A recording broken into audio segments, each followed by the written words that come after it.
നമുക്കിന്ന് ചിത്രകലയുമായി ബന്ധപ്പെട്ട കുറച്ച് ചോദ്യങ്ങൾ നോക്കാം. കേരളത്തിലെ ആദ്യ ചുമർചിത്ര നഗരം കോട്ടയം. കേരളത്തിലെ ആദ്യ ചുമർചിത്ര നഗരമാണ് കോട്ടയം.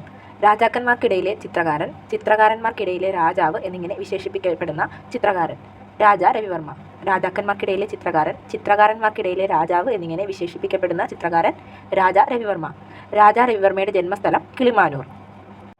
1893 ചിക്കാഗോ സർവ്വമത സമ്മേളനവുമായി ബന്ധപ്പെട്ട് ചിക്കാഗോയിൽ നടന്ന ചിത്ര പ്രദർശനത്തിൽ ശ്രദ്ധ നേടിയ ഇന്ത്യൻ ചിത്രകാരൻ രാജാ രവിവർമ്മ. 1893 ചിക്കാഗോ സർവ്വമത സമ്മേളനവുമായി ബന്ധപ്പെട്ട് ചിക്കാഗോയിൽ നടന്ന ചിത്ര പ്രദർശനത്തിൽ ശ്രദ്ധ നേടിയ ഇന്ത്യൻ ചിത്രകാരനാണ് രാജാ രവിവർമ്മ. ബ്രിട്ടീഷ് സർക്കാർ കൈസർ-ഇ-ഹിന്ദ് ബഹുമതി നൽകി അംഗീകരിച്ച ഇന്ത്യയിലെ ഏക ചിത്രകാരനും രാജാ രവിവർമ്മയാണ്. ബ്രിട്ടീഷ് സർക്കാർ കൈസർ-ഇ-ഹിന്ദ് ബഹുമതി നൽകി അംഗീകരിച്ച ഇന്ത്യയിലെ ഏക ചിത്രകാരൻ രാജാ രവിവർമ്മ.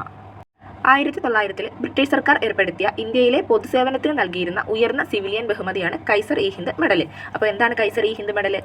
ബ്രിട്ടീഷ് സർക്കാർ ഏർപ്പെടുത്തിയ ഇന്ത്യയിലെ പൊതുസേവനത്തിന് നൽകിയിരുന്ന ഉയർന്ന സിവിലിയൻ ബഹുമതിയാണ് കൈസർ-ഇ-ഹിന്ദ് മെഡൽ. ഇതിൻ്റെ അർത്ഥം ഇന്ത്യയുടെ ചക്രവർത്തി എന്നാണ്. കൈസർ-ഇ-ഹിന്ദിൻ്റെ അർത്ഥമാണ് ഇന്ത്യയുടെ ചക്രവർത്തി. ദക്ഷിണാഫ്രിക്കയിലെ സേവനങ്ങൾക്കായി 1915 മഹാത്മാഗാന്ധിക്ക് ഈ ബഹുമതി ലഭിച്ചിരുന്നു. പിന്നീട് ജാലിയൻ വാലാബാഗ് കൂട്ടക്കൊലയിൽ പ്രതിഷേധിച്ച് അദ്ദേഹം ഇത് തിരിച്ചുകൊടുത്തു. ജാലിയൻ വാലാബാഗ് കൂട്ടക്കൊലയിൽ പ്രതിഷേധിച്ച് കൈസർ-ഇ-ഹിന്ദ് പദവി തിരിച്ചുകൊടുത്തതാണ് മഹാത്മാഗാന്ധിയാണ്. അതേപോലെ തന്നെ ജാലിയൻ വാലാബാഗ് കൂട്ടക്കൊലയിൽ പ്രതിഷേധിച്ച് സർ പദവി തിരിച്ചുകൊടുത്ത ഒരു വ്യക്തിയുണ്ട്. അത് രവീന്ദ്രനാഥ ടാഗോറാണ്. രവീന്ദ്രനാഥ ടാഗോറാണ് ജാലിയൻ വാലാബാഗ് കൂട്ടക്കൊലയിൽ പ്രതിഷേധിച്ച് സർ പദവി ഉപേക്ഷിച്ചത്. അതേപോലെ കൈസർ-ഇ-ഹിന്ദ് പദവി ഉപേക്ഷിച്ചതാരാണ്? മഹാത്മാഗാന്ധി. ഇനി നമുക്ക് രാജാ രവിവർമ്മയുടെ കുറച്ച് ചിത്രങ്ങൾ ഏതൊക്കെയാ നോക്കാം.